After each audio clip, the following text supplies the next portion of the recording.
가운데 한 가지가 물고기는 물을 떠나서 살 수 없다.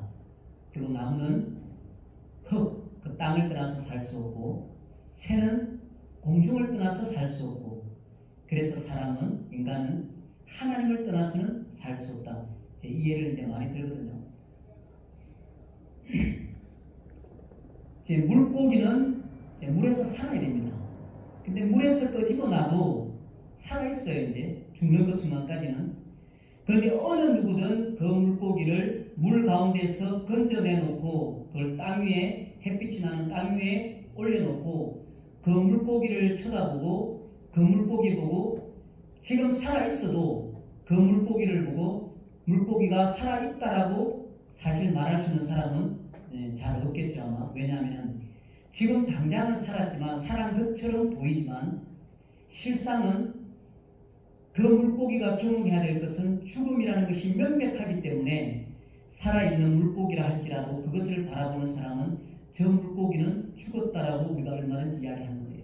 나무 또한 마찬가지로 나무가 땅에서 그 뿌리가 뽑혀서 땅 위에 널브러지게 되면 당장은 그 잎사귀가 싱싱하고 푸르러 보이지만 그 나무를 땅 위에 햇빛이 나는 땅 위에 뽑아놓고 그 나무를 보고 살아있네 라고 말할 수 있는 사람도 있겠지만 아마 대부분의 사람들은 그 나무를 보고 분명히 이제는 죽었다라고 말한다는 이야기예요. 모습은 살아있는 모습이에요. 그대로니까. 그런데 시간이 잠시 지나면 그 햇빛 때문에 태양의 뜨거운 열기 때문에 금방 시들어 말라 죽을 걸 알기 때문에 살아있는 그 모습을 보고도 우리는 죽었다라고 분명히 이야기하는 거예요. 그리고 하늘에 나는 새도 마찬가지죠. 그 하늘을 마음대로 나는 그 큰 독수리를 우리가 조그마한 새장에 그 독수리를 가두어 둔다면 우리 사람들이 볼 때에는 얼마든지 독수리가 살아있다라고 말하고 아직까지 멀쩡하다고 말할지 모르지만 독수리의 입장에서는 하늘을 마음대로 날지 못한다면 그 독수리 입장에서는 사실은 죽은 것과 같은 거죠. 그리고 이제 강아지도 예를 들면 마찬가지라고 생각합니다. 집에 키우는 강아지도 저도 우리가 이제 집에서 강아지를 묶어두지 않는 이유 그런 이유가 그것도 키우는 주인 입장에서 그 자유를 주고 싶은 거죠. 그 테두리 안에서. 근데 그 자유라고 해서 매일 그냥 이 강아지가 집 안에 있는 그 자유를 뿌리치고 담장을 넘어서 뛰쳐 바깥으로 뛰어간다면은 그것은 자유가 아니라 주인이 봤을 때는 그때 그 시간부터는 그게 방종이 되는 거죠. 자유가 아니라. 그래서 이 자유라고 하는 하나님이 주신 이 자유라고 하는 것은 하나님께서 주신 그 하나님의 그 영역 안에서 누릴 때 아름다운 것이 되는 것이죠.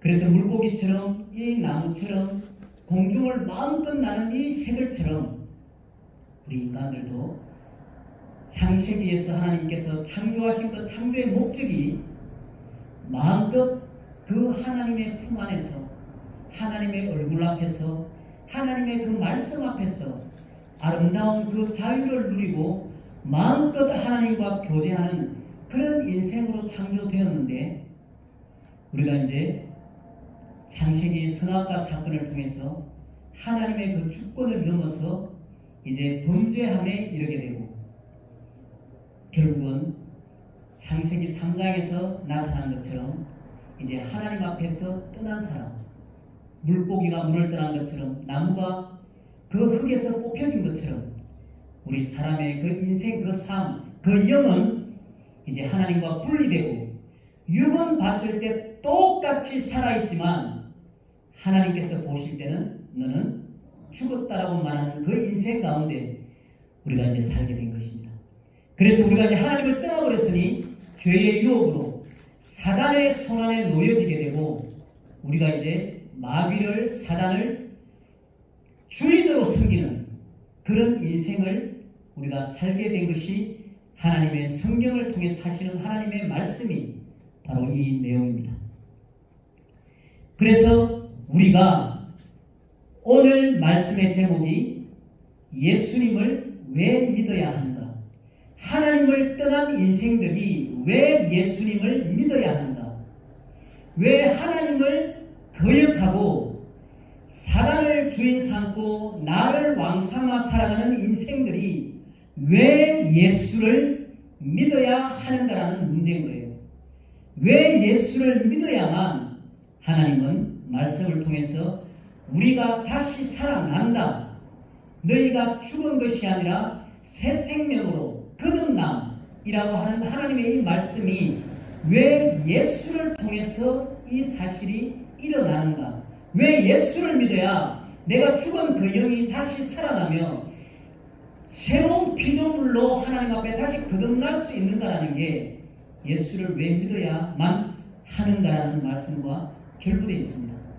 만약에 물고기가 물을 떠난 그 물고기를 살리기 위해서 기름통에 집어넣어서 그 물고기가 산다면 기름통 안에 집어넣으면 되겠죠.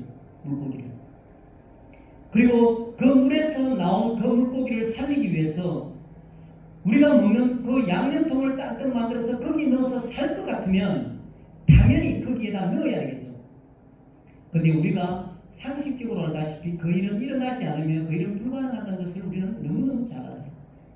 그런데 하나님을 떠난 이 우리 인간들은 하나님이 아닌 다른 것으로 뭔가 한계 상황에 부딪힌다거나 인간의 힘으로 해결할 수 없는 일에 부딪힌다거나 어떤 미래의 불확실성 때문에 또 내가 당하는 힘들고 어려운 그런 상황 속에서 뭔가 내가 의지해야 할 대상, 내가 살기 위한 대상, 그 대상으로 선택하는 것이 물고기가 선택한 기름통, 그런 양념통이 오늘날 우리가 말하는 종교라는 것입니다.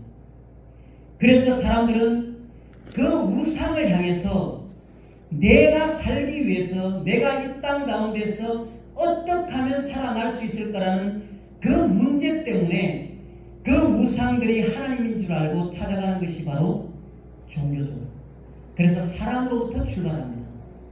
내가 무엇을 해야 되고 내가 나무 앞에서 빌어야 되고 내가 물을 떠놓고 정한수를 떠놓고 빌어야 되고 내가 달을 향해 태양을 향해서 빌어야 하고 그래서 그걸 한문으로 만들어서 하나의 하나님을 믿는 것처럼 그렇게 책을 만들고 그것이 하나님인 줄 알고 섬기고 있는 거죠.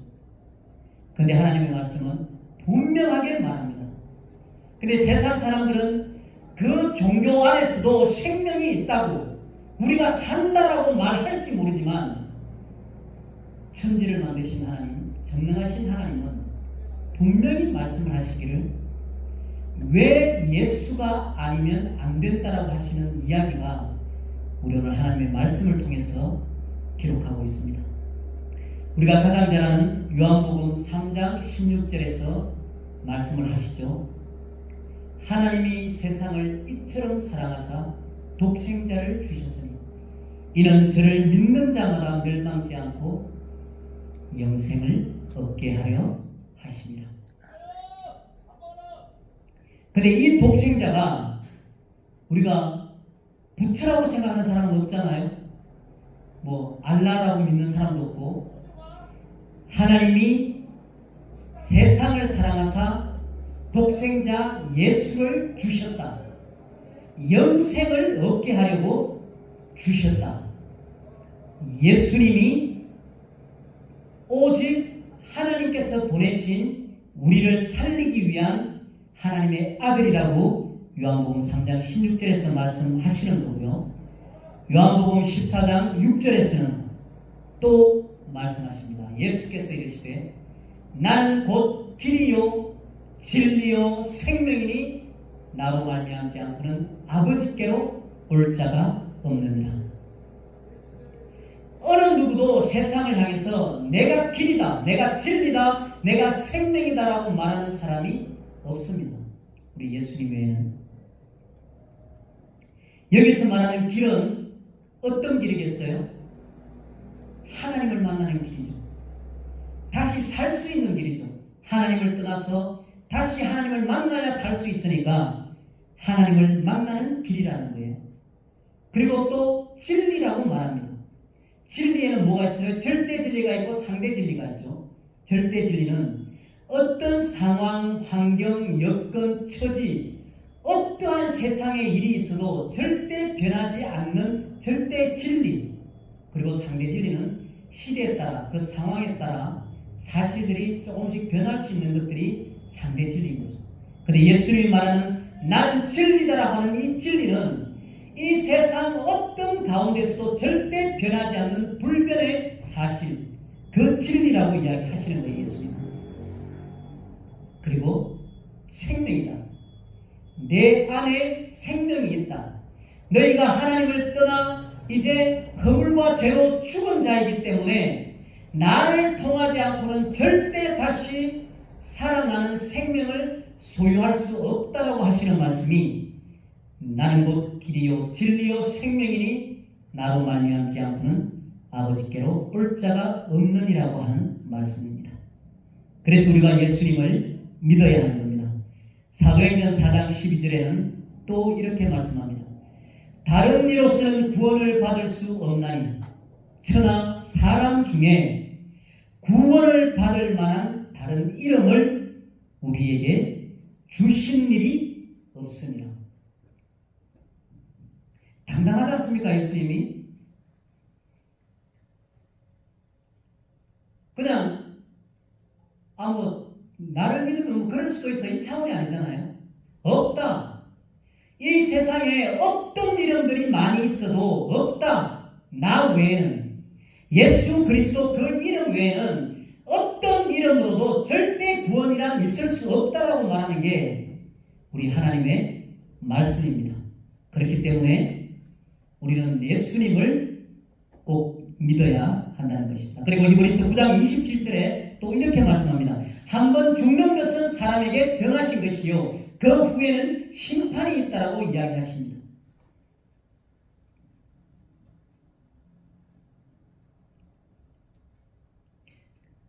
이 심판을 우리가 이제 경험해보지 않았기 때문에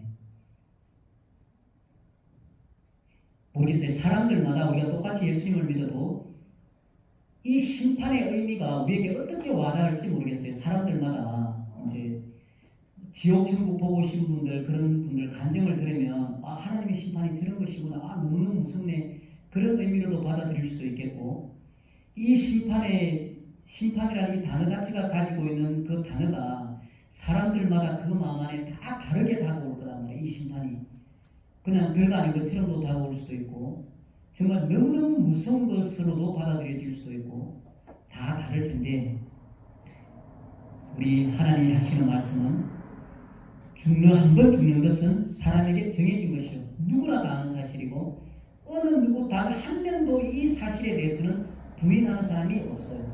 아무리 좋은 것을 먹어도, 아무리 뛰어난 의사라 할지라도 이것을 부인하는 사람은 없어요. 그런데 그 후에 심판이 있다는 것은 완전히 다르죠.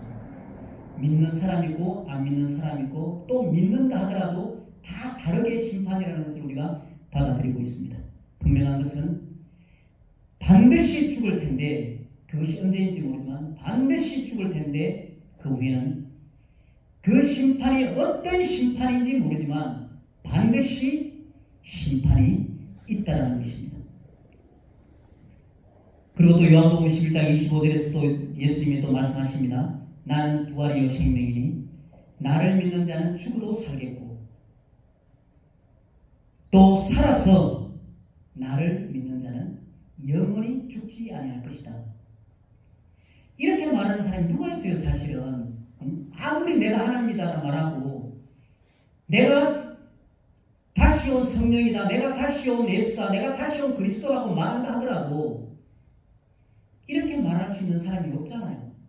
내가 부활이다, 내가 생명이다, 나를 믿으면 죽어도 살겠고 살아서 나를 믿는 자는 영원히 죽지 아니한다, 이렇게 말할 수 있는 사람이 누가 있냐고. 이 세상에 예수님밖에 없습니다. 이 영원히 죽지 아니하리라 이 말씀을 들었을 때 우리는 계속 머릿속으로는 생각을 하잖아요. 죽는데 계속 그 생각을 우리는 하잖아요. 안 죽는 게 아니잖아요. 죽잖아요. 근데 하나님께서 말씀하시는 것은 이 우리의 육을 이야기하는 게 아니잖아요. 이 육을. 육신은 흙에서 왔기 때문에 우리가 죽으면 흙으로 돌아가는 것은 당연한 이야기란 말이에요. 그리고 하나님이 창세기에서 말하는 에덴 동산에 있던 그 아담과 하와가 하나님을 떠나 죽었다라고 하는 이 이야기는 정령 죽으리라고 하는 이 죽는다는 이야기는 하나님과의 관계가 끊어져서 하나님을 떠난 삶 때문에 하나님과의 더 이상 교제가 불가능한 하나님의 손에서 떠난 그 삶이 죽은 삶이라는 거지. 우리 육신이 아담이 에덴에서 쫓겨날 때 그 육신이 바로 죽는다는 그 말을 의미하는 게 아니란 말이죠.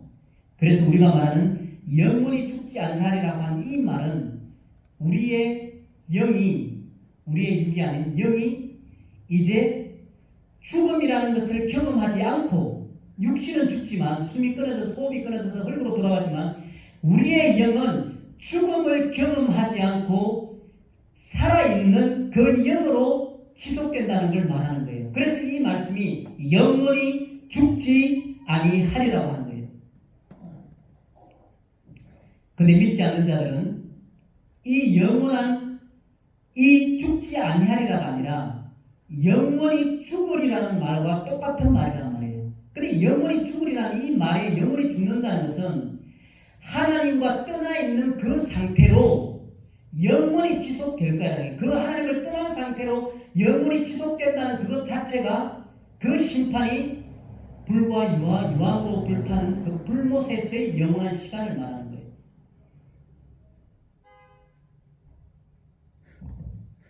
그리고 또 마태복음 1장 23절에서 이야기를 합니다. 보라 처녀가 잉태하여 아들을 낳으리니 그 이름을 임마누엘이라 하리라. 이 말씀을 번역하면 하나님이 우리와 함께 계신다, 이 말씀이란 말이에요. 그러면 왜 예수를 믿어야 하는가? 그러면 여기서 말한 이 임마누엘이라고 하는 하나님이 함께 계신다는 이 말이 과연 가능한 말인가, 이 말이. 그래서 하나님이 예수님을 통해서 이 임마누엘이라는 하나님이 우리와 함께 하신다는 이 말이 오늘날 하나님의 성령이 우리 안에 계셔서 하나님이 우리와 함께 계신다. 임마누엘의 하나님이 이제 성령으로 우리 안에 함께 계신다. 그 성령이 우리 안에 계신 것을 임하신 것을 우리가 임마누엘, 성취되었다라고 이야기하는 거죠.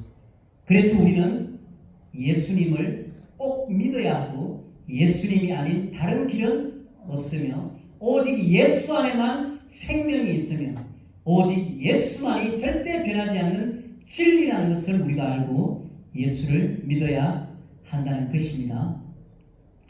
그래서 우리가 이제 그러면 이 예수님을 이제 어떻게 믿어야 되느냐는 것을 우리가 처음 믿는 분들은 이 상황을 경험하잖아요.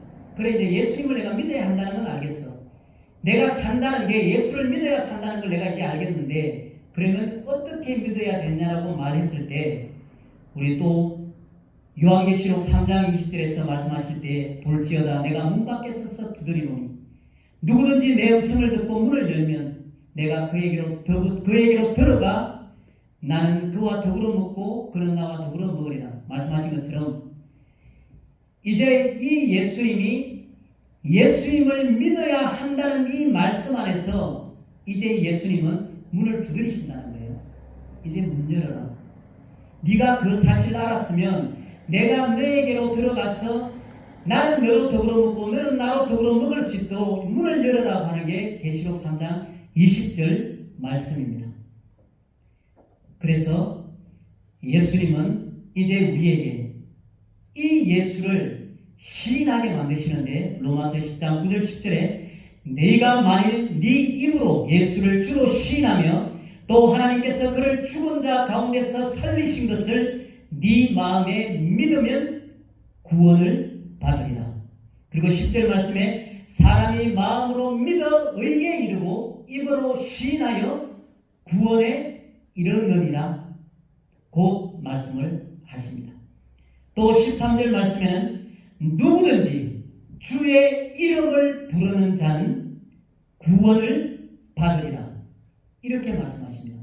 그런데 우리가 이제 살다 보면 그런 경험을 많이 한단 말이에요. 살아가면서 뭔가 하나님 앞에서 내 자신을 정죄한다거나 아니면 죄책감 이런 거 있잖아요. 이제 죄를 지었다거나 이제 하나님 앞에서 하나님이 또 없는 사람처럼 살아가다 보면 내 마음에 그런 게 찾아오잖아요.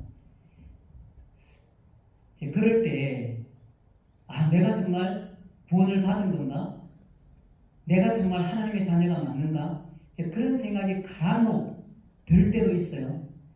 그런데 고린도전서 12장 3절에 분명히 또 말씀하시기를 성령으로 아니하고는 누구든지 예수를 주시라 할 수 없느니라.